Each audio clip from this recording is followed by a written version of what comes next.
abo baravuga kuyihema yose ibyo byakomeye ukivuga kuyihema aho muraho Mana buri munsi adufitiye ibintu bishasha rero kwa kabiri abaje kwema kwa kabiri muravyibuka Mana atubwiye iti mwese yekwama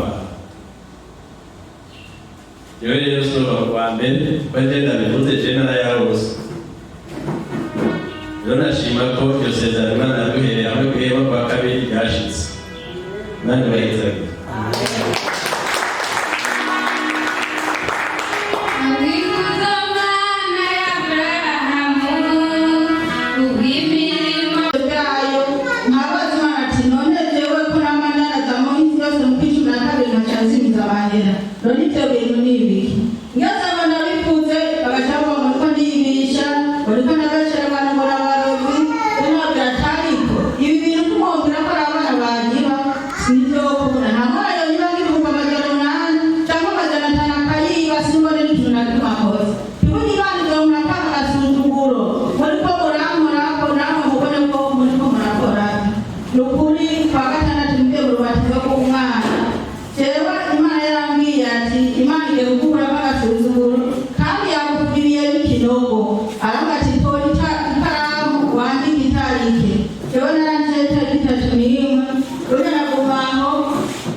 Para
nyene cintura amazi ya serumu ndano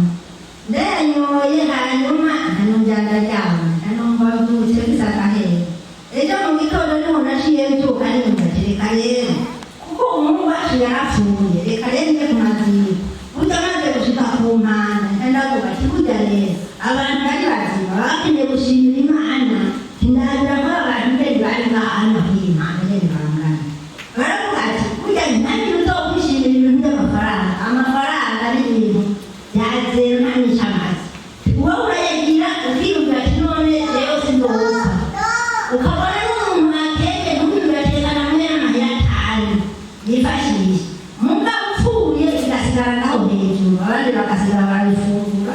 nshimira Imana rero kubera ni muzima n'uwo muhungu wacu yari yapfuye n'umuntu yageze amahanga yagenze henshi cyane mugabo yari yapfuye yaragiye mu ivu akazi yakora yari umukinnyi wa bitaro yifashe ubuga aho baba mu ntoki yarayashengeye ejo rero twari tumuzizi abafashije kumva iryo shimwe ryanjye n'ahantu Imana irahiga ngeri Imana yafunguye umufukanyi wanje muri Kristo kuwa Mungu ari dimashi kandi tubonane twari ngaho mu masengesho umuhanuzi yaravuze ati ngomba funguza abantu bari mu gasho umuntu azi ko afise wabo ari mu gasho navuga izina ryiwe ndabafunguza nanje mu mutima wanje narumva ko umenga hari umuntu ari mu gasho ariko nkamurondera nkamubura hari umuntu twari dusengana kera mu Kamenge naranumva bavuga ko ari mu gasho ariko nari nzi ko yaravuye ariko nicaye hanga naravyakiye ndavuga ati ubuzi ko ari mu gasho nanje nave ariko nkumva mu mutima ko ariyo nkamubura dimashe narifise exame kw'ishure umwigisha yari yaraduhaye ibintu twiga byari ibintu bitandatu ibintu bitatu naravyiga nkumva cyane uko umutwe biriyo ibindi bitatu bikangora